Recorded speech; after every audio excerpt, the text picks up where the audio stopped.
Dear learners, welcome back to WSE True Stories, where English learning becomes an unforgettable adventure. Today, we invite you into the remarkable life of a man whose vision, courage, and leadership shaped an entire nation. His name is George Washington, the founding father of the United States, the leader who not only guided his people through war and uncertainty, but also set the example for what true leadership should mean. This is not only a story about battles and politics. It is a story about resilience, sacrifice, and the heavy burden of responsibility. Washington was not born into greatness. He was a boy who grew up in a world of limitations, who faced the sting of loss and the weight of expectation. Yet, through determination and a deep sense of duty, he rose to become a figure who carried the hopes of millions on his shoulders. For you, as English learners, this journey is more than just history. Each moment of his life carries lessons about courage, honor, and perseverance that can strengthen not only your language skills but also your heart. If you'd like to support our work, you're welcome to like, comment, share, or join us. Your support means a lot and helps us keep going.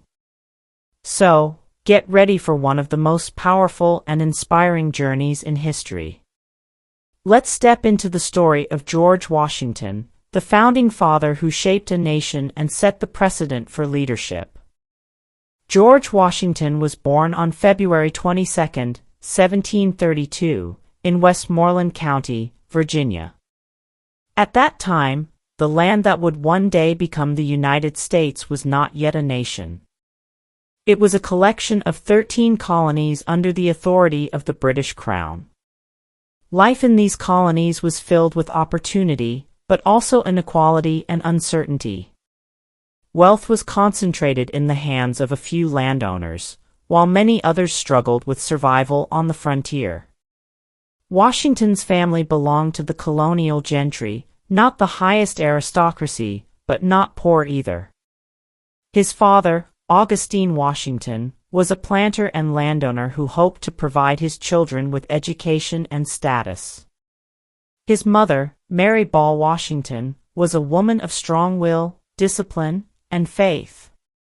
These qualities left a deep impression on young George, teaching him self-control and responsibility. Yet Washington's early life was not one of luxury. His father died when George was only 11 years old. This loss changed everything. Without his father's protection and guidance, George's dreams of formal education in England, as was the custom for wealthy boys, faded away. Instead, he grew up learning practical skills from the world around him, surveying land, riding horses, and working the soil of Virginia. The environment in which Washington was raised was shaped by contrasts. On one side, the ideals of freedom and opportunity were growing among colonists who wanted to shape their own future. On the other side, slavery was deeply rooted in Virginia society, casting a shadow over the ideals of liberty. George himself would inherit this contradiction, a man who spoke of freedom but lived in a system built on bondage. Young Washington observed these tensions quietly. He absorbed the values of honor, loyalty, and duty from his family and community, but he also saw how fragile life could be, and how uncertain the future of the colonies was. Beyond his personal challenges, the colonies themselves were restless. The British Crown imposed strict trade laws, and colonial farmers and merchants often felt limited by a distant power across the ocean. All of these forces, personal loss, colonial opportunity, and rising unrest, shaped the boy who would later stand at the center of history. Washington grew up not with the privileges of Europe's aristocracy, but with the spirit of a frontier world where survival demanded resilience, and leadership was born out of necessity. In these beginnings, we see the foundation of the man, a child of both privilege and hardship, of freedom and contradiction. The question remained, how would this young Virginian transform these circumstances into greatness? As George Washington grew into a young man, the early challenges of his life began to define his path. Without the wealth or education of the English aristocracy, he had to find another way to build his name and secure his future. He was ambitious, determined to rise above the limits of his circumstances, yet reality seemed to stand firmly in his way. The first challenge was the loss of opportunity. Many of his peers from wealthy families crossed the Atlantic to study in England, gaining refinement, connections, and prestige. Washington could not. He carried within him a sense of disadvantage, a feeling that he had to prove himself twice as hard in order to stand tall among men of status. This silent battle would become one of his driving forces.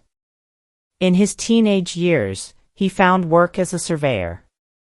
The job was demanding, but it brought him into direct contact with the raw wilderness of Virginia and the frontier beyond. He measured lands, crossed rivers, endured storms, and slept under the open sky. This work toughened his body and sharpened his mind. More importantly, it taught him resilience, the ability to navigate hardship with calm determination. But surveying also revealed another truth: the colonies were growing restless. Competing land claims and constant tension with native tribes and European powers created instability that no map could solve. At the same time, Washington carried another burden: the desire for recognition. He dreamed of earning honor through military service. In colonial society, becoming a soldier was not only a path to respect, it was also a way to show courage and loyalty to the crown. Young Washington longed to wear a uniform, to lead men, and to earn glory on the battlefield. Yet this dream was not easy. Advancement in the British military often favored those with powerful family connections, something Washington lacked. Again, he stood at the edge of opportunity, looking in, but struggling to cross the threshold. And then came the deep, unspoken conflict of his time, the contradiction of freedom in a land built on slavery. Washington inherited enslaved workers from his family, and as he grew older, his wealth and status would become tied to this system. But the ideals of liberty, self-rule, and independence were spreading rapidly among colonists. For a young man who would one day speak of freedom for a nation, this was a moral storm waiting to rise. Though Washington did not resolve it in his youth, it was a shadow that lingered over his journey. In these early years, Washington faced a test of identity. Would he remain just another colonial landowner, quietly working his fields, or would he step forward into the uncertain world of war and politics? He was restless, ambitious, and eager, yet uncertain of the path that destiny demanded. This tension, between limitation and ambition, opportunity and rejection, was the seed of transformation. For greatness does not begin in triumph, but in struggle. Washington's struggle had begun. Have you ever faced a moment when the life you dreamed of seemed out of reach, and you wondered whether the world would ever open its doors to you? That feeling, of longing and determination, was at the heart of Washington's early journey. The wilderness of Virginia had shaped George Washington's body and spirit, but it was the call of military duty that began his true journey. In his early 20s, he found his opportunity in the conflicts that would later be called the French and Indian War. This war was part of a global struggle between Britain and France, but for Washington, it was also a chance to prove himself as a leader. In 1753, at just 21 years old, Washington was chosen as a special envoy by the governor of Virginia. His mission was dangerous: travel deep into the Ohio Valley and deliver a message to the French, warning them to leave the territory claimed by Britain. Armed only with determination, Washington braved freezing rivers, harsh weather, and hostile terrain. He faced ambushes and near-death experiences, but he survived and returned with valuable intelligence. For the first time, people began to notice him as a man of courage and skill. The following year, he was given command of a small force and sent back into the Ohio Valley. Here, however, Washington's inexperience showed. In a clash with French forces, he made choices that led to the death of a French officer and ignited a wider conflict. Soon after, he was forced to build a crude fort, Fort Necessity, which quickly fell under French attack. Humiliated, Washington surrendered. The event stained his reputation, yet it also hardened his resolve. He had tasted failure in front of the world, but he refused to let it define him. From these struggles, Washington learned the price of command. He discovered that leadership was not about seeking glory, but about carrying responsibility for men's lives, for decisions made in the chaos of war, and for the consequences that followed. Failure taught him humility. And humility, in turn, made him stronger. Over the next few years, Washington continued to serve as a colonial officer. He fought bravely in battles, survived near misses, and built his reputation step by step. He also learned the frustrations of colonial soldiers, who were often treated as second class by British commanders. They were brave, they sacrificed much, but they were rarely respected by the empire they served. This injustice burned within Washington. It was here, in the mud and blood of the frontier, that the seeds of independence began to take root in his heart. But the struggles of his first journey were not only military. Washington also faced personal challenges.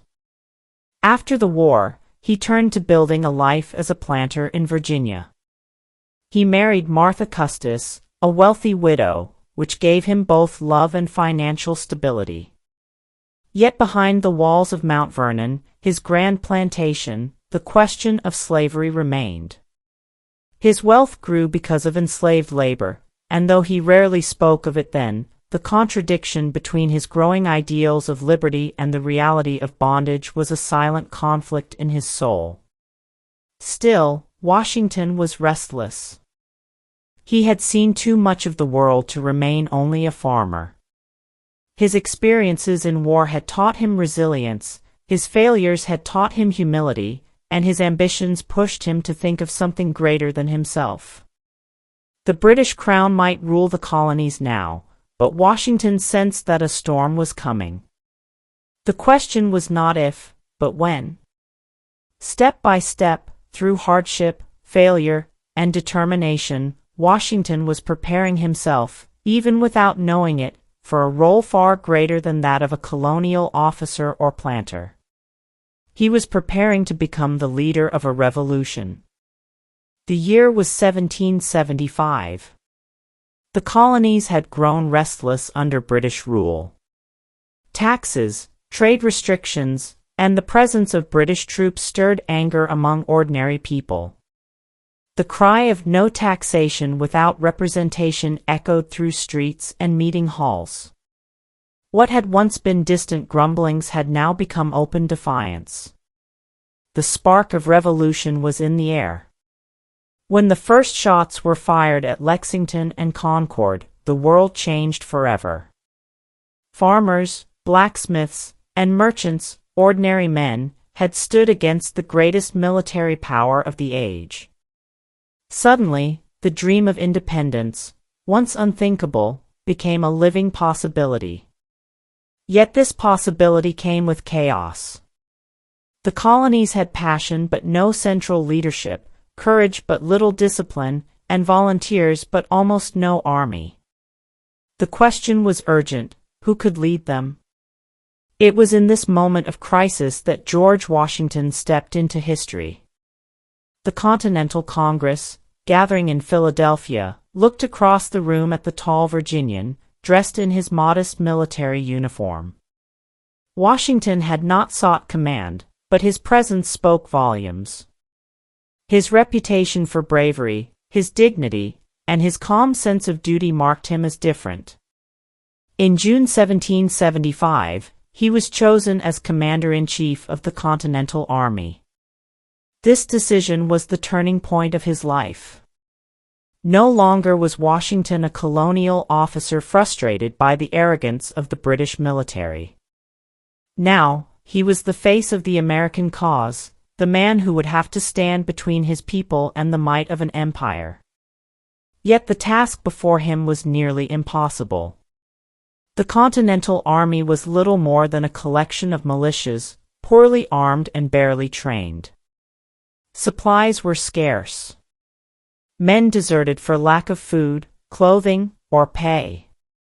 Washington had to build an army from almost nothing, holding together men who were brave but weary, inspired but fragile. At times, it seemed that the revolution would collapse before it could even begin. Washington's leadership was tested immediately.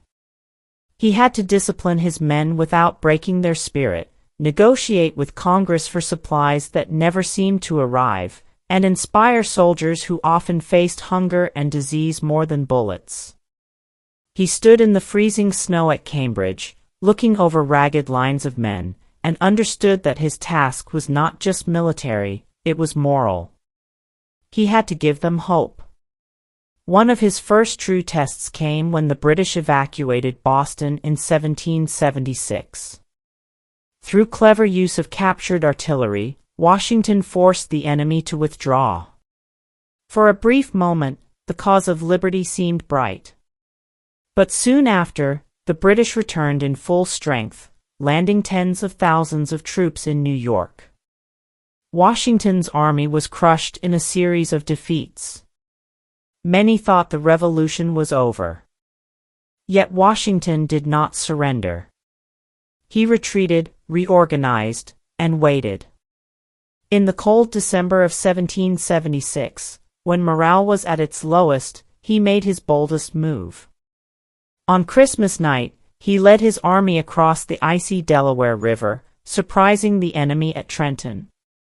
The victory was small in numbers but enormous in spirit. For the first time, the colonists believed this cause could survive. This turning point was not about one battle or one appointment. It was about transformation. George Washington was no longer just a Virginian seeking honor. He had become the embodiment of a people's hope for freedom. His failures, his doubts, and his struggles had led him to this moment, a man forged in hardship, now standing as the leader of a revolution. The turning point of his story was also the turning point of a nation. From this moment forward, Washington's fate and the fate of America were forever bound together. Have you ever felt that life suddenly placed a responsibility on your shoulders, a role you did not seek but could not refuse? That was Washington's turning point, the moment when destiny called, and he answered. By 1777, George Washington stood in the center of a storm.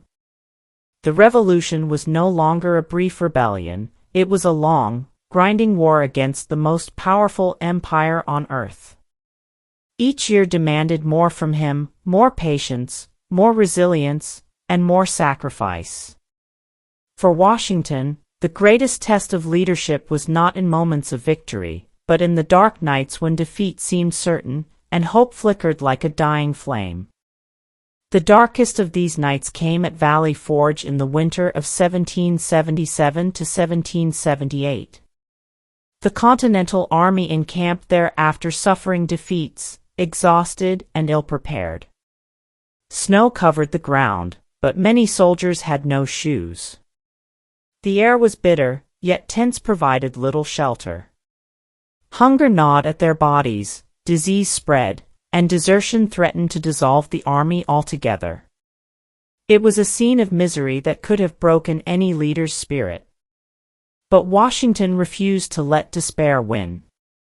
He walked among his men, shared their hardships, and offered what little comfort he could. His presence alone gave them strength. He wrote endlessly to Congress, begging for supplies, and worked tirelessly with foreign officers like Baron von Steuben, who trained the ragged army into a disciplined force. Washington's choice in those moments was not simply to endure but to inspire, to hold together the fragile thread of hope when everything else seemed lost. Sacrifice was not limited to the battlefield. Washington's position demanded he give up the comforts of home and family. For years, he saw his beloved Mount Vernon only from a distance, entrusting its care to others. He sacrificed his peace of mind, living constantly under the weight of expectations that no man should have to carry. His every move was watched by friend and foe alike, and failure would mean not only his own ruin, but the death of a dream called America. The war stretched on, year after year, testing his patience. At times, Congress doubted him, critics attacked him, and some even whispered about replacing him. Washington knew he was not a flawless general. He had made mistakes, lost battles, and miscalculated. But his true strength was never in perfection, it was in perseverance. He chose, again and again, to stand firm, to take the blows, and to rise after each fall. The ultimate sacrifice was his willingness to risk everything, his reputation, his fortune, his very life, for an idea larger than himself. If captured by the British, he would not be treated as a soldier but as a traitor, likely executed. He knew this from the beginning. And yet he never turned back. Washington's choice was clear: liberty was worth more than life.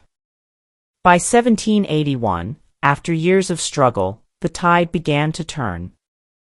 With French support, Washington marched his army to Yorktown, Virginia, where the British General Cornwallis had fortified his position. For weeks, they laid siege, pounding the enemy with relentless fire. At last, Cornwallis surrendered. The war was not officially over, but the decisive blow had been struck. The impossible had become reality. The colonies had defeated an empire. Yet Washington's most remarkable choice came after the war. With victory in his grasp, many expected him to seize power, as so many generals in history had done before. But Washington shocked the world. He resigned his commission, returning to Mount Vernon as a private citizen. His sacrifice was not only on the battlefield but in the humility to give up power when he could have claimed it. This single act set a precedent that defined the future of the United States. Leaders serve the people, not themselves. The climax of his story was not simply about battles won or lost.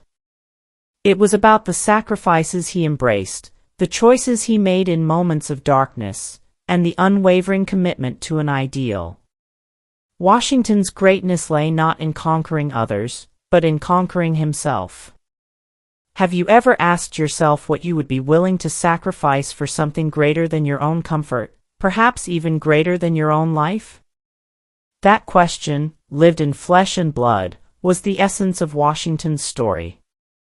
When the cannons at Yorktown fell silent in October 1781, the impossible had been achieved. The British Army, once thought invincible, had surrendered to a force of farmers, artisans, and ordinary men led by George Washington. Bells rang across the colonies.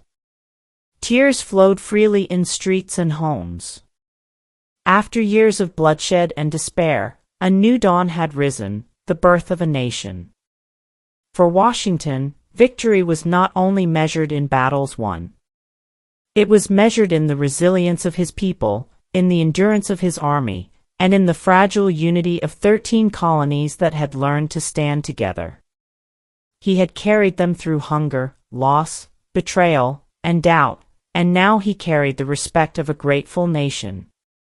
But the true achievement of Washington's life was not yet complete. In 1789, after years of fragile independence, the United States adopted a new constitution, and the people turned once again to the man they trusted most. Reluctant but obedient to duty, Washington became the first president of the United States. Here, his leadership took on a new form. As president, he faced challenges unlike those on the battlefield: how to unite states with different interests, how to build trust in a government still untested, how to set the example for all who would follow. Washington answered with wisdom and restraint. He refused the temptation of power beyond his term.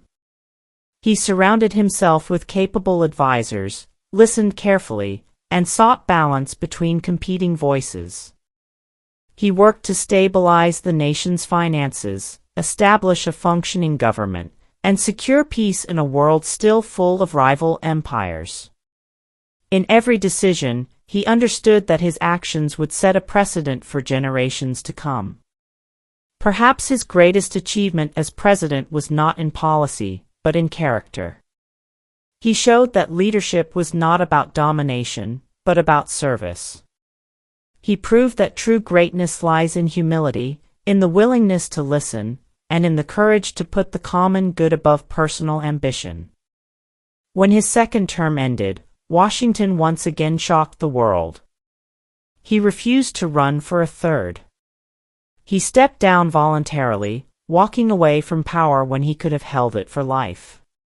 His farewell address warned against division and urged unity, wisdom that still echoes in the heart of the nation. By leaving office peacefully, he created one of the most powerful traditions in American democracy: the peaceful transfer of power. Washington's victories, both in war and in peace, were not merely his own. They belonged to the people he led, and to the generations that followed. His triumphs were not carved only on the battlefield, but in the values he lived: duty, honor, sacrifice, and humility. The man who began as a young surveyor with little formal education had risen to become the leader of a revolution and the first president of a free republic. In his lifetime, he had seen the colonies grow from scattered settlements into a united nation. He had seen the hope of liberty transform from dream to reality. And he had ensured that this new nation would not be built upon the rule of a single man, but upon the enduring strength of its people. Victory had come at a cost, but it had also delivered a promise: that courage and resilience can shape history, and that leadership, when guided by principle, can create a legacy far greater than any one man. George Washington's life was more than a sequence of battles and political offices. It was a story of transformation, from a boy limited by circumstance, to a man who carried a nation on his shoulders. His legacy reaches far beyond his own time, shaping not only America but the very idea of leadership for the modern world. Washington showed that leadership is not about the hunger for power, but about the willingness to sacrifice for the greater good. In war, he accepted failure, endured hunger, and stood by his men through the harshest winters. In peace, he resisted the temptation of becoming a king, choosing instead to strengthen democracy by stepping away from power. In both, he proved that true greatness lies not in self-interest, but in service. His story also reminds us that resilience is born from struggle. Washington did not have the advantages of education or privilege that many leaders of his time enjoyed. He faced humiliation, loss, and constant doubt. Yet he turned these challenges into lessons, forging himself into a man capable of guiding a fragile nation to freedom. For us today, his life is a testament: adversity is not the end, but the beginning of transformation. Symbolically, Washington became more than a general or president. He became the embodiment of unity. In a time when the colonies were divided by geography, culture, and economy, he represented the possibility of common purpose. He was, as history remembers, the father of his country, not because he demanded obedience, but because he inspired trust. What lessons, then, does Washington leave for us? That courage requires sacrifice. That power must be guided by principle. That leadership is not measured by how much one commands, but by how much one serves. And that the noblest victories are not in conquest, but in character. Perhaps the most moving truth of Washington's life is this: he never claimed greatness for himself. When others praised him, he often replied with humility, reminding them that the true hero was the cause of liberty, not the man who led it. This humility, more than anything else, sealed his place as one of history's most respected leaders. So when we look back at George Washington, we see more than the first president of the United States. We see the power of resilience, the strength of humility, and the hope that even in times of darkness, one person's choices can change the destiny of millions. And we must ask ourselves, in our own lives, how can we lead with the same courage, humility, and service that Washington gave to his nation? Dear learners, you have just walked through the extraordinary life of George Washington, the boy who lost his father, the soldier who endured defeat, the general who never surrendered, and the leader who chose service over power. His story is not only the foundation of a nation, but also a mirror of what courage and humility can achieve in any human life. Washington once said, "The harder the conflict, the greater the triumph."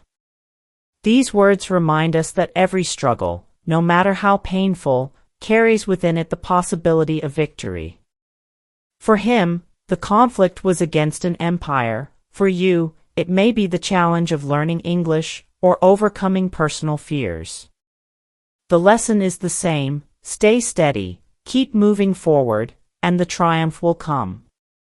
If Washington's life has inspired you today, share his story. Carry forward his example of sacrifice, unity, and integrity. In a world still searching for true leadership, his voice speaks across centuries. Power must serve people, and freedom is worth every sacrifice. If you'd like to support our work, please like, comment, and subscribe.